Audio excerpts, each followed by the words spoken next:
Hello everyone, my name is Johannes. I work at Chamberlain in Kyalami in Power Tools department since 2022. Today I will be demonstrating how to operate a plunge saw.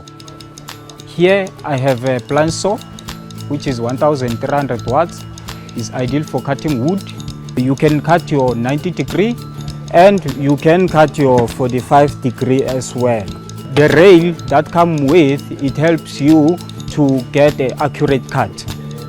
Before you use any power tool, you have to wear your gloves and your safety goggles as well.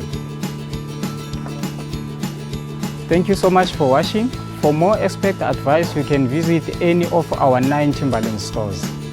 Chamberlain's famous for hardware since 1903.